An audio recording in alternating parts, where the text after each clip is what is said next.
Je doute qu'il change. Il continuera à remplir ses fonctions à son niveau, le silence est rompu. Une seule règle a régné sur la monarchie britannique depuis des générations, ne jamais se plaindre, ne jamais s'expliquer. Les guerres, les scandales et les ruptures familiales se sont heurtés à un mur si épais qu'il n'a pas cédé. Une force interne l'a brisé. La princesse Anne, la membre de la famille royale la plus travailleuse, s'est exprimée après 50 ans de service discret et digne. Pas par l'intermédiaire d'un porte-parole du palais ou d'un communiqué de presse. Honnêtement, personnellement, et avec une rage à peine contenue. Sa confirmation a tout bouleversé. Le dossier saoudien existe. 3 mots. Selon des initiés, la réaction du prince Harry n'était ni de la colère ni de la défiance, c'était de la destruction.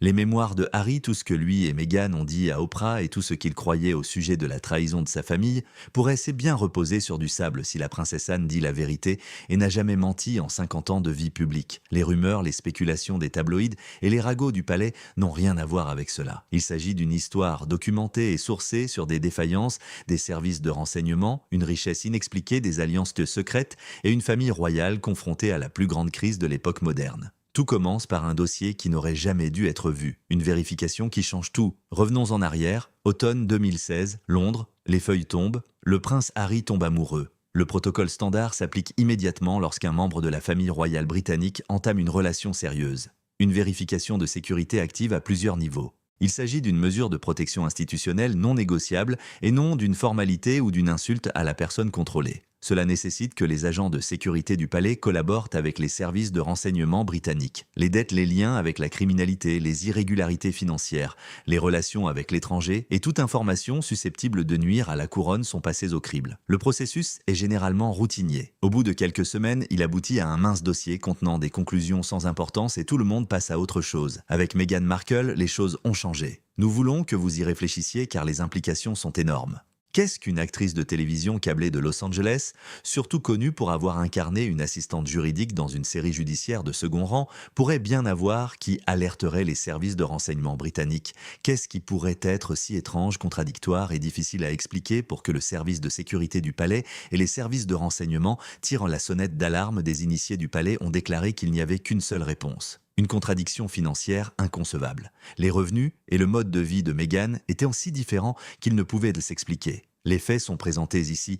Meghan Markle a mené une carrière modeste de 2008 à 2012. Los Angeles, qui produit chaque jour des personnes talentueuses, motivées et ambitieuses, l'a employée comme actrice. Dans un jeu télévisé, elle portait des mallettes. Elle est apparue dans des séries télévisées sans intérêt. Elle gagnait le salaire habituel d'une actrice de second rôle à la télévision pour son rôle récurrent le plus célèbre avant Suits. Rien d'extraordinaire, rien de bien spécial. Son récit public d'une actrice en difficulté qui s'est frayé un chemin depuis l'anonymat jusqu'au palais rendait son ascension vers la royauté si captivante. Une belle histoire. Selon le rapport des services de renseignement, elle était inexacte, car les relevés bancaires et les revenus de Meghan racontaient une histoire, mais les données de surveillance, les carnets de voyage, les photos et les analyses financières en révélaient une autre. Des sources affirment que le dossier plaçait cette actrice en difficulté sur des super yachts méditerranéens valant des dizaines de millions de livres. Il documentait sa présence à des événements sur invitation à Monaco où une soirée coûte plus cher que ce que la plupart des travailleurs gagnent en un an.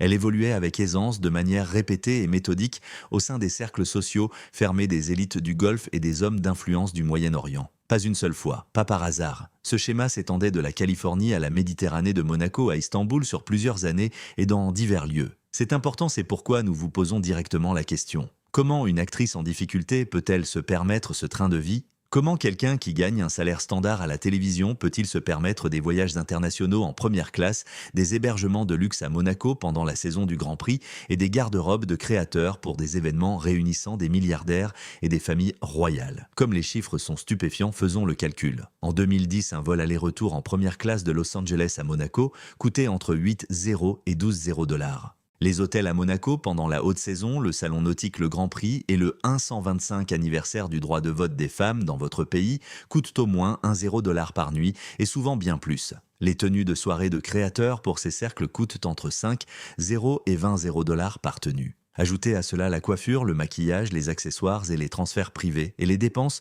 pour une semaine dépassent facilement les 50,0 $. Aucune semaine n'est illustrée dans les photos du dossier. Ce schéma s'est répété au fil des ans. Quelqu'un a payé pour tout cela. Quelqu'un a réservé les vols, les suites, les tenues et s'est assuré qu'une actrice de télévision câblée de Los Angeles se trouve toujours dans les cercles sociaux les plus exclusifs et les plus chers de la planète. La question de la princesse Anne qu'elle a déclaré plus tard avoir tenté de poser au prince Harry change tout. Qui a réglé cette facture? Qu'attendait-on en retour? Avant de poursuivre, vous devez comprendre la princesse Anne. Sa crédibilité est cruciale pour cette histoire, cette femme s'exprime avec prudence. Cette femme n'a jamais recherché la publicité ou la controverse pour son profit personnel. La princesse Anne a rempli plus d'engagements publics que la plupart des membres de la famille royale en plus de 50 ans. Elle a travaillé sans relâche discrètement et sans se plaindre. Elle évite les drames. Elle ne cherche pas non plus à attirer l'attention. Elle garde ses opinions, qui sont nombreuses, au sein de la famille de l'institution et des murs où ses conversations ont leur place. Quand la princesse Anne parle, on l'écoute. Elle aurait dit à Harry, lors d'une rencontre privée qui, selon des initiés, a définitivement brisé leur relation, non pas qu'il s'agissait de classe de race ou de protocole royal, mais de sécurité nationale. Elle a posé le dossier sur la table. Elle a attiré l'attention de Harry sur un terme utilisé par les analystes du renseignement que tous ceux qui suivent cette affaire devraient connaître, le placement social stratégique. Nous allons expliquer ce que cela signifie, car cela sous-tend tout ce qui a suivi. Cultiver stratégiquement des individus est courant parmi les élites du Golfe, les oligarques internationaux et les faiseurs de rois qui opèrent dans l'espace obscur entre la finance légitime et l'influence géopolitique. Ce n'est pas de l'espionnage classique. Il n'y a pas de boîte morte de fausses identités ou de documents volés. C'est bien plus complexe. Cela fonctionne ainsi. Un réseau ou un mécène peut tirer profit d'une personne séduisante, intelligente et douée en société. Celle-ci est alors introduite dans les cercles sociaux d'élite invitée aux bons événements, mise en relation avec les bonnes personnes et placée aux bons endroits. Son train de vie est discrètement financé. Son intégration est soigneusement facilitée. Au fil du temps, elle s'intègre au réseau, gagne la confiance de ses membres et se tient prête à servir. Les fonctions sociales peuvent inclure la création de nouveaux contacts, la présentation de personnes et le fait d'être vu aux bons endroits. Cela peut être relationnel, consistant à nouer des liens avec des membres stratégiques du réseau. Cela peut être une question de réputation consistant à conférer crédibilité et glamour à des personnes et à des événements charmants, éloquents et photogéniques. Rien n'est directement illégal, mais dans les milieux du renseignement, le fait de voir la même personne apparaître, à plusieurs reprises, au sein des réseaux d'élite du Golfe et du Moyen-Orient, sur plusieurs années sans moyen apparent de financer ce mode de vie, soulève de profondes questions concernant le mécénat, l'obligation et l'influence. Selon certaines sources, la princesse Anne aurait tout raconté à Harry à l'aide de preuves directes, spécifiques et photographiques. Elle lui a montré une chronologie, elle lui a montré des relevés de voyage, elle lui a montré ses liens sociaux. Elle aurait ensuite dit quelque chose que Harry a jugé inexcusable. Elle lui a dit qu'une personne disposant d'argent de relation et désireuse d'accéder à son entourage la courtisait depuis des années. Elle l'a averti dans un langage d'une précision effrayante que personne ne reste dans ces cercles à moins d'être utile. Elle n'était pas méchante. Elle avait raison. Elle a dit la vérité dérangeante sans l'édulcorer pour ménager les sentiments de quelqu'un comme elle l'a toujours fait. Harry était trop absorbé par son histoire d'amour de toujours pour remarquer l'avertissement d'un membre de la famille de confiance disposant d'informations classifiées. Il a été témoin d'une attaque, il a vu le racisme déguisé en préoccupation. Il a vu les préjugés institutionnels qu'il croyait depuis longtemps dirigés contre sa bien-aimée. Il a donc enterré le rapport, il a ignoré les preuves, il a dit à tout le monde que sa famille n'accepterait jamais Meghan. Réfléchissez à la tragédie de ce moment. Pouvez-vous imaginer la situation d'Anne? Il s'agit d'un dossier de renseignement classifié. Vous êtes assise, face à votre neveu, un jeune homme que vous avez vu grandir, un homme qui pleure encore la mort de sa mère, un homme qui cherche désespérément l'amour et la stabilité. Et vous savez quelque chose sur la femme qu'il compte épouser, qu'il ne peut pas entendre. Essayez de le protéger. Montrez-lui les preuves. Exprimez-vous clairement. Il part en pensant que vous êtes diabolique. Un nom a plané sur cette histoire pendant des années et les médias grand public l'ont présenté sous son meilleur jour. Marcus Anderson, l'ami proche de Meghan, est un consultant en hôtellerie de luxe charmant et bien connecté, ainsi qu'une présence loyale et encourageante. Toute la couverture médiatique était chaleureuse. Le portrait dressé était toujours sans risque. La princesse Anne l'aurait décrit de manière peu flatteuse dans les sections classifiées du rapport d'évaluation du palais. Des sources ayant consulté les évaluations des services de renseignement l'ont qualifié de « handler ». Ce terme est extraordinaire. Dans le domaine du renseignement, les handlers gèrent des agents en facilitant leur accès, en maintenant leur couverture, en dirigeant leurs déplacements et en s'assurant qu'ils sont utiles au directeur de l'opération. Ce terme n'est pas utilisé pour décrire un ami bienveillant. Pourquoi les services de renseignement britanniques parleraient-ils de Marcus Anderson de cette manière? Vérifiez ces informations. Il était directeur mondial des adhésions à Soho House lorsque Meghan et Harry se fréquentaient. Le réseau de clubs privés attire des célébrités, des financiers, des dirigeants des médias et des personnalités influentes internationales issues de plusieurs continents. Des lauréats d'Oscar, des gestionnaires de fonds spéculatifs des politiciens et des membres des familles royales du Golfe pouvaient se retrouver dans la même pièce à Soho House n'importe quel soir, tous liés par un contrat social discret stipulant que rien de ce qui s'y disait n'était destiné au grand public. Tous les témoignages indiquent qu'Anderson n'était pas doué pour l'hospitalité. C'était une question de relation. Son intuition et son professionnalisme lui permettèrent de savoir qui devait connaître qui. Il était passé maître dans l'art d'organiser des rencontres qui profitaient à tout le monde. Le Palace Intelligence Report aurait identifié Anderson comme une figure clé d'un événement de 2015 avant que Meghan ne rencontre Harry. L'ouverture de Soho House Istanbul. Pourquoi Istanbul est-elle importante?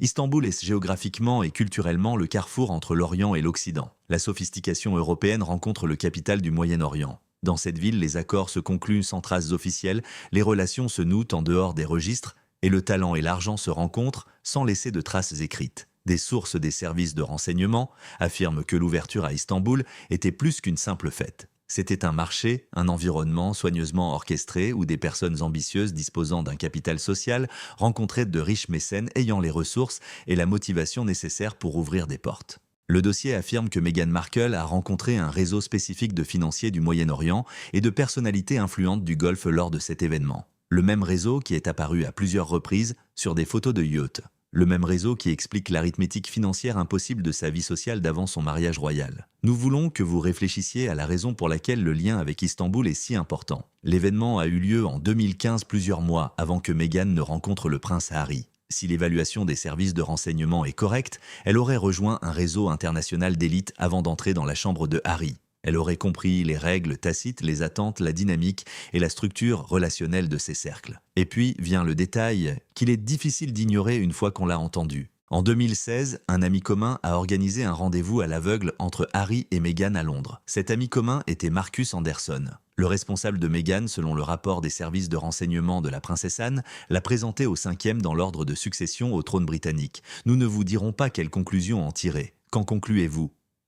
Nous voulons savoir ce que vous en pensez, alors commentez dès maintenant. La révélation ultime d'Anne, décembre 2025, le jour où la princesse Anne a décidé qu'elle en avait assez de ce terrible secret, restera gravé dans l'histoire royale bien plus qu'une célébration, un couronnement ou un jubilé. Le cadre avait été choisi délibérément et en disait long. Pas le palais de Buckingham, ni le château de Windsor, ni aucune autre résidence royale. Gatcombe Park et sa maison sont sanctuaires, le seul endroit en Angleterre où elle agit selon ses propres conditions. Ce n'était pas une déclaration royale officielle. Le bureau du Lord Chamberlain et les équipes de communication du palais ne l'ont pas approuvé. La princesse Anne s'est exprimée en son nom propre sur sa propriété devant un groupe de journalistes soigneusement sélectionnés qui comprenaient la gravité de ce qu'ils s'apprêtaient à entendre. Selon les participants, l'atmosphère dans cette pièce était extraordinaire. Elle tremblait légèrement en tenant ses notes préparées malgré ses mains habituellement fermes et maîtrisées. Sa voix habituellement ferme était teintée d'une rage à peine contenue. Elle a commencé parce que tout le monde attendait d'elle. Elle a dit qu'elle s'était tue parce qu'elle faisait confiance à l'institution. Elle a dit qu'elle s'était tue parce qu'elle accordait de l'importance à la famille. Elle a dit qu'elle s'était tue parce qu'elle estimait que certaines questions devaient être réglées en privé au sein de la famille, à l'abri du regard du public. Elle a déclaré aux journalistes que ce qu'elle avait découvert allait au-delà des querelles familiales et des griefs personnels, rendant son silence intenable. Elle a déclaré que sa découverte menaçait l'intégrité de la couronne. Elle l'a ensuite confirmé. Le dossier saoudien existe. Elle l'a vu, elle l'a lu. Elle a essayé de l'expliquer à Harry directement en personne et à plusieurs reprises. Elle ne s'est pas arrêtée là car elle n'avait pas réuni des journalistes à Gatcombe Park pour confirmer un dossier des services de renseignement vieux de 10 ans. Sa nouvelle découverte, si elle s'avérait vraie, constituerait une trahison plus sombre que tout ce qui a pu se passer lors du départ chaotique des Sussex. Anne a affirmé et disposé de communications cryptées, d'enregistrements téléphoniques et de comptes rendus de réunions prouvant que Meghan Markle et le prince Andrew se coordonnaient secrètement depuis des années, pas des mois, des années. Depuis fin 2019, les deux personnes ayant connu les bris de relations les plus visibles et les plus préjudiciables avec le cœur de l'institution royale auraient partagé des informations privilégiées, coordonné leur stratégie publique et mis en place une police d'assurance mutuelle contre l'institution qui, selon eux, leur avait fait du tort. Prenez le temps d'assimiler cela. Deux personnes, apparemment sans lien, une ancienne actrice californienne qui a fui la famille royale pour mener une vie indépendante à Montecito et un prince déchu qui s'est vu retirer ses titres militaires et s'est retrouvé de facto exilé de la vie royale après le scandale. Jeffrey Epstein aurait collaboré en secret pendant des années, échangeant des informations, harmonisant leur stratégie et renforçant leur position. La princesse Anne n'était pas outrée lors de cette réunion selon tous les témoignages. Elle ne prenait pas la pause pour les caméras. Elle a dit aux personnes présentes dans cette pièce ce qu'elle savait aussi clairement qu'elle a toujours exposé tout ce qui concernait sa vie car le silence n'était plus une option. Cela soulève la question que nous voulons vous poser directement. Pourquoi maintenant ? Pourquoi une femme qui a passé plus de 50 ans à privilégier la discrétion, la loyauté et la dignité institutionnelle se manifesterait-elle publiquement maintenant? Qu'a-t-elle pu voir? Comment a-t-elle pu découvrir quelque chose d'assez important pour surmonter une vie entière de retenue? Elle a évoqué l'intégrité de la couronne, ce qui pourrait bien être la réponse. Il ne s'agissait pas de colère personnelle. C'était une alerte institutionnelle. Cette femme a consacré sa vie à une institution et a conclu que son existence même était menacée par sa propre famille élargie. Elle a décidé que dénoncer la situation était le seul moyen de sauver la couronne. Crise au palais ? Le palais de Buckingham a réagi rapidement et si l'on sait déchiffrer les communications du palais, a révélé beaucoup de choses parce qu'il n'a pas dit. Quelques heures après la déclaration d'Anne, le palais a publié un bref démenti. Une déclaration ferme et sans ambiguïté qualifiant les allégations de fausses et d'irresponsables. Remarquez quelque chose, le palais n'a menacé d'aucune action en justice. Ils n'ont pas traité Anne de folle. Ils n'ont pas laissé entendre qu'elle était déprimée ou en colère. Leurs mots ont été choisis avec soin, car la princesse Anne exige une sélection minutieuse. Une source de tabloïd, un ancien employé mécontent ou une célébrité en quête de notoriété ne sont pas de ce calibre. La princesse royale a servi la couronne plus longtemps et avec plus de constance que presque n'importe qui d'autre. On ne peut pas écarter sa crédibilité. L'équipe de Meghan s'est montrée plus agressive.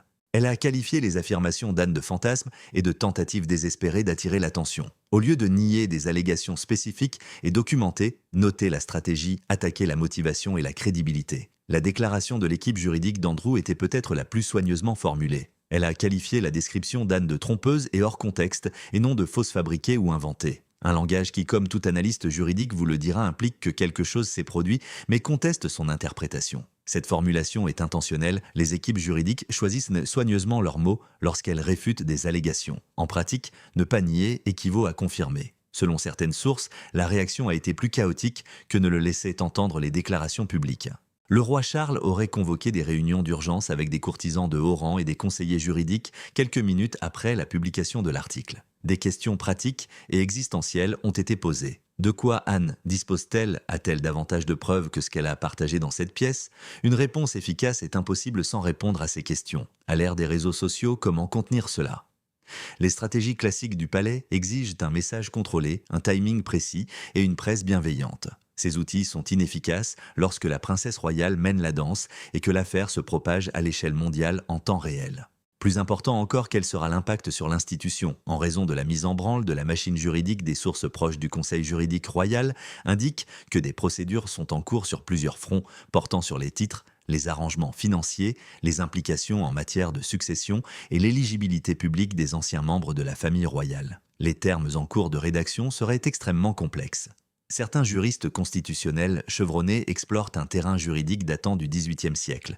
Une source a qualifié cela de casse-tête constitutionnel sans précédent moderne, une tentative de restructurer formellement, légalement et de manière permanente la relation de la couronne avec des personnes ayant des liens complexes, contestés et profondément personnels avec elle. Tout tourne autour des 11 mots de la princesse Anne, le dossier existe et nous avons essayé de le lui dire. Le monde de Harry s'est effondré. Parlons du prince Harry, qui est le personnage le plus tragique de toute cette affaire, car si cela est vrai, il a été trompé par des personnes en qui il avait confiance et abandonné par des instincts qui auraient pu le protéger. Les mémoires de Harry, la série Netflix et l'interview avec Oprah avaient un fil conducteur. Meghan n'était pas protégée par la famille royale. Ils ont laissé la presse la détruire. Ils ont minimisé ses difficultés et son authenticité. Le palais était raciste, classiste et incompatible avec ses ambitions de vie et celles de Meghan. La princesse Anne et le dossier affirment désormais que la situation était bien plus compliquée que Harry ne le pensait. Il a reçu des avertissements à des fins de protection et non par préjugés, que les renseignements que sa famille a partagés avec lui ne constituaient pas une attaque contre la personnalité de Meghan, mais une préoccupation sincère concernant ses antécédents en matière de sécurité nationale et ses relations. C'est là le plus dévastateur. Si Anne a raison, Harry n'a pas simplement commis une erreur. Il a commis une faute en ignorant des preuves préventives. Il détenait la vérité ou des informations qui auraient pu le mener à celle-ci, mais il ne s'y est pas intéressé parce qu'elle ne cadrait pas avec son histoire. Quels que soient vos sentiments à l'égard de Harry, c'est une réalité profonde et douloureuse à accepter. Car il ne s'agit pas de sa culpabilité. Il ne se remettra peut-être jamais de la prise de conscience que la famille, qu'il a accusée de trahison, essayait de le protéger aussi imparfaitement que cela ait pu être. Qu'en pensez-vous? Harry est-il la victime? Est-il coupable? La vérité est-elle si complexe qu'aucune de ces étiquettes ne lui correspond? Nous attendons vos commentaires. Au milieu des confirmations de la crise et du chaos, le prince William a agi et il l'a fait haut et fort. Le palais de Kensington a publié un communiqué à 7h48 à un moment choisi pour toucher les émissions de télévision du matin en Grande-Bretagne, les salles de rédaction de l'après-midi en Asie et les rédactions de fin de soirée en Amérique du Nord. Pas un porte-parole, pas un communiqué officiel, directement du prince William. Ce détail a tout changé. Le communiqué a mis fin pour toujours à toutes les relations entre la couronne et la duchesse de Sussex. Pas de concessions diplomatiques, pas de langage de réconciliation ou de réévaluation. Pas d'espoir de changement de circonstances, de poursuite des discussions ou de maintien d'une porte ouverte. La porte était ouverte. La clé a été jetée dans la Tamise après l'avoir scellée et verrouillée. En quelques minutes, la nouvelle s'est répandue. Reuters a publié un bulletin d'urgence en 4 minutes. CNN a diffusé une alerte. Sky News et la BBC ont modifié leur grille de programme.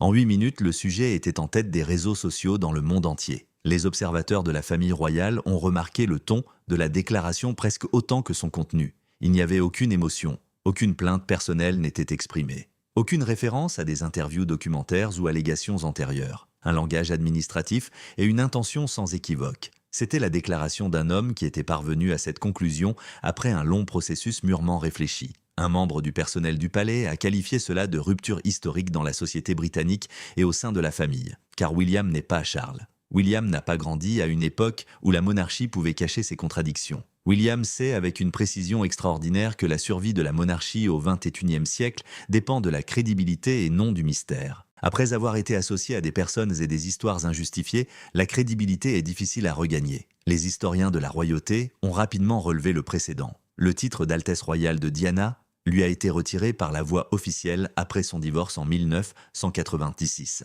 Il s'agissait d'une procédure formelle distincte de toute déclaration personnelle. Personne de mémoire d'homme ne se souvient d'un futur roi ayant personnellement autorisé la rupture définitive d'un membre de la famille royale. William a tourné plus d'une page. Il en a écrit une nouvelle qui aura un impact à long terme. Et maintenant, où tout cela nous mène-t-il? Le dossier saoudien existe. La princesse Anne l'a confirmé. Une évaluation correcte des renseignements soulève des questions sur les années pré-royales de Meghan qui n'ont jamais trouvé de réponse. Meghan et Andrew, qui a quitté la famille royale à la suite d'un scandale, auraient entretenu une alliance secrète depuis des années. Le prince William a tracé une ligne que ni le temps ni les relations publiques ne pourront effacer.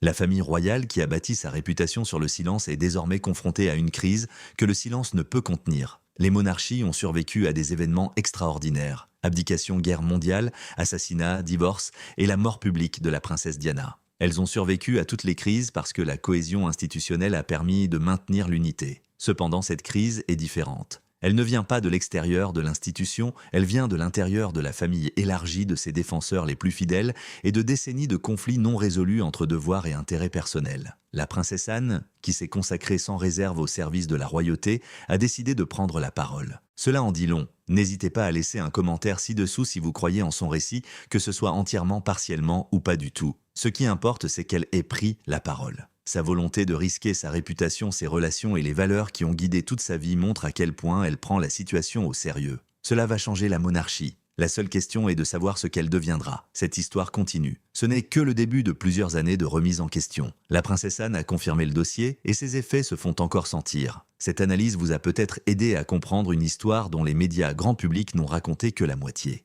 Abonnez-vous dès maintenant pour ne pas manquer la suite. Faites passer le message. Ce type de reportage mérite le plus large public possible, alors partagez cette vidéo avec quelqu'un qui suit cette histoire. Dites-nous dans les commentaires si vous croyez la princesse Anne. Harry admettra-t-il un jour les conclusions du dossier? Et peut-être plus important encore, existe-t-il encore une version de cette histoire qui se termine par une réconciliation? Ou les dégâts sont-ils désormais permanents et irréversibles? Nous lirons chaque commentaire, nous répondrons à autant que possible et nous reviendrons sur les prochains rebondissements de cette histoire extraordinaire dès qu'ils se produiront, car croyez-nous, elle est loin d'être terminée.